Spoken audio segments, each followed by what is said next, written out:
Uma boa noite para você, bem-vindo ao Band Cidade. O Paraná pode perder 92 ambulâncias entregues pelo governo federal. É que 56 prefeituras não cumpriram acordo com o Ministério da Saúde para implantar o programa de regionalização do SAMU no prazo de 2 anos. Ambulância parada, sem uso. Dentro, tudo novinho, intocável. Quando, na verdade, ela deveria estar nas ruas salvando vidas. Este é apenas um reflexo do que acontece em todo o Brasil. Aqui em Piraquara, na região metropolitana de Curitiba, por exemplo, a única ambulância do Serviço de Atendimento Móvel de Urgência está parada há quase 2 anos. O problema aqui está nas obras na base do SAMU e da Unidade de Pronto Atendimento, a UPA 24 horas, que ainda não foram concluídas e que são exigências do Ministério da Saúde. A população está preocupada.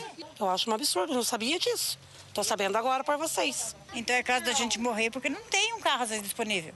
Sendo que tem um carro parado que ninguém está sabendo. Então nem trabalhando, a gente está precisando, todo mundo precisa. Assim como Piraquara, outras cidades do Paraná passam pelo mesmo problema.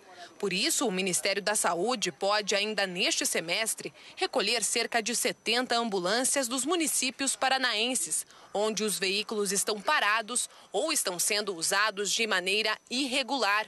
Em todo o Brasil, mais de 320 ambulâncias deverão ser devolvidas. Não adianta você ter ambulância sem saber para onde o paciente poderá ser encaminhado.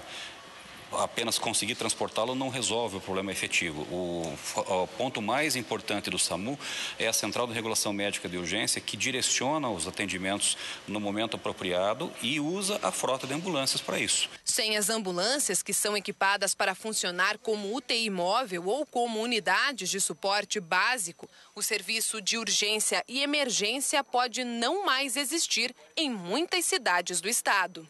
Se não houver o cumprimento do requisito técnico estabelecido pelas portarias ministeriais, o serviço não será habilitado e o município terá postergado a implantação do SAMU.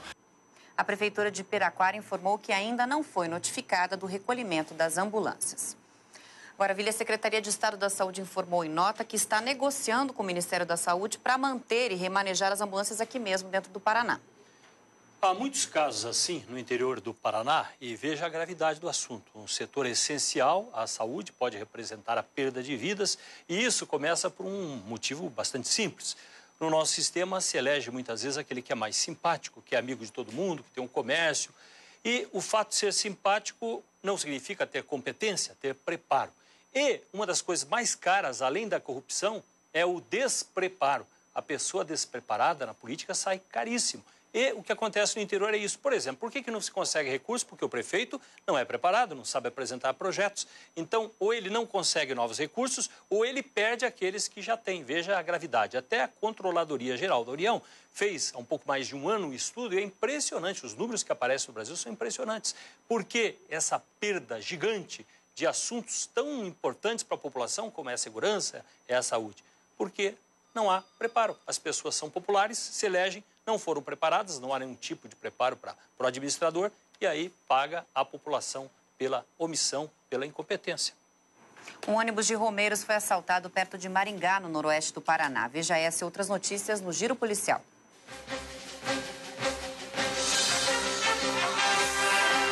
Uma criança foi flagrada dirigindo um trator na rodovia João Leopoldo Jacomel, em Piraquara, na região metropolitana de Curitiba.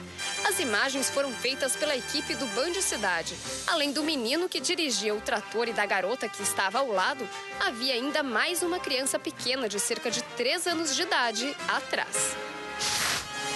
Um adolescente de 14 anos foi atropelado por um caminhão no bairro Uberaba. O motorista diz que ele estava atrás de um ônibus e atravessou sem olhar. O helicóptero da Polícia Rodoviária Federal precisou levar a vítima para o Hospital Angelina Caron, em Campina Grande do Sul, porque o Cajuru está sem o equipamento para tomografia. Uma quadrilha de assaltantes tentou escapar da prisão fugindo de ônibus em Curitiba. Os 4 envolvidos são acusados de roubar um carro em Santa Felicidade e outros 2 em Campo Largo, na região metropolitana. Eles foram pegos dentro do ônibus. Um dos suspeitos tem menos de 18 anos e foi levado para a delegacia do adolescente. Está em coma, respirando com a ajuda de aparelhos, o menino de 2 anos que caiu do 4º andar de um prédio. A mãe estava na cozinha e a janela perto do sofá não tinha proteção. O menino brincava no sofá com outras 2 crianças e caiu da janela que não tinha proteção. Estava a mãe e mais seus 2 irmãos, né? A mãe disse que estava na cozinha, limpando a cozinha, e não viu quando a criança caiu. A criança, que tem 2 anos, está internada no Hospital Universitário de Londrina. De acordo com a HU, o garotinho sofreu fraturas e o estado dele é grave. Cansados dos assaltos frequentes, moradores do bairro Vista Alegre se uniram e criaram um sistema de segurança diferente. Além de vigiar a própria casa, eles também cuidam dos vizinhos. Vizinhos em alerta e solidários. Um cuida do outro e a rede se amplia. A ideia é que todos façamos uma união, que a gente possa policiar, vigiar o que acontece na rua, o que acontece na casa do vizinho. Essa necessidade de contato entre os vizinhos surgiu depois que o fotógrafo teve a casa arrombada quando os ladrões levaram vários equipamentos e no dia seguinte teve o carro roubado na frente da residência.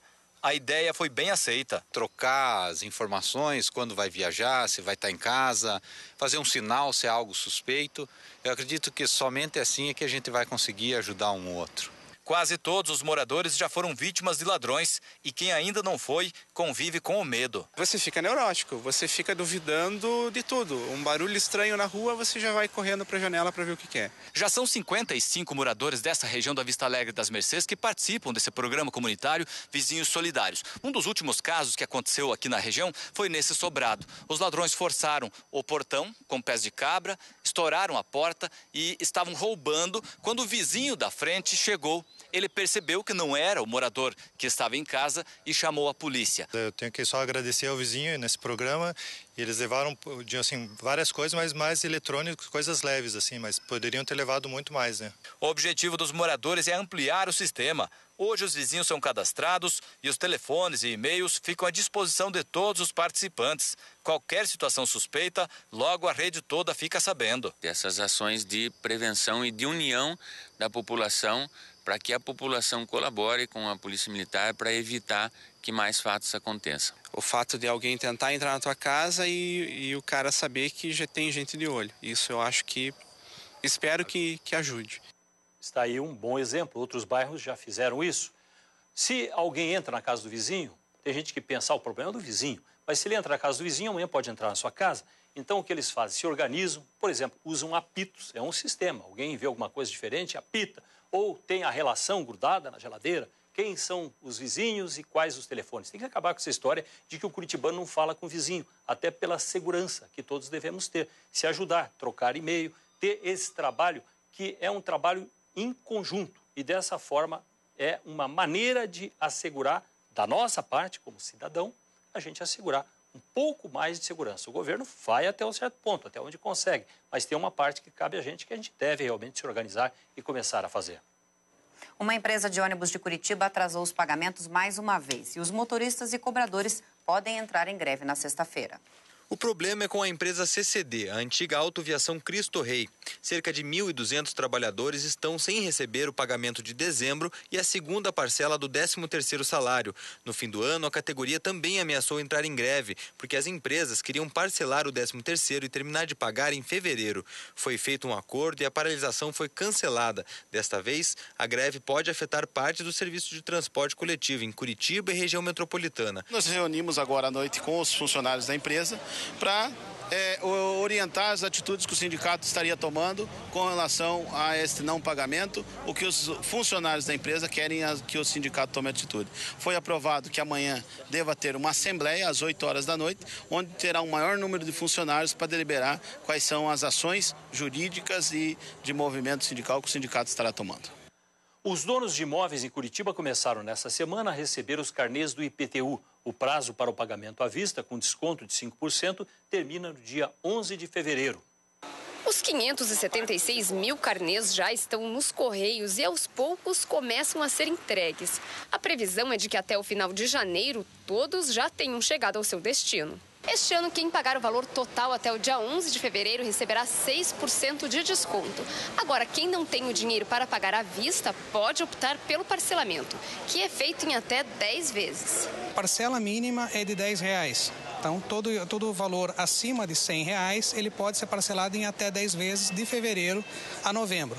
Abaixo de R$100, em cotas não inferiores a R$10. Segundo a Prefeitura, com o reajuste de 5,53%, devem ser arrecadados em 2013 cerca de 447 milhões de reais. Existe o direcionamento constitucional para a educação e saúde.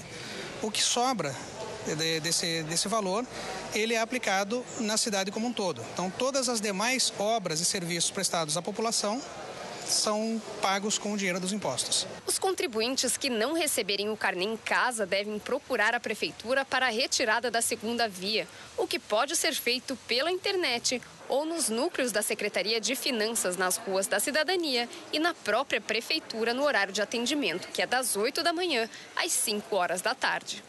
E o site da Prefeitura é curitiba.pr.gov.br.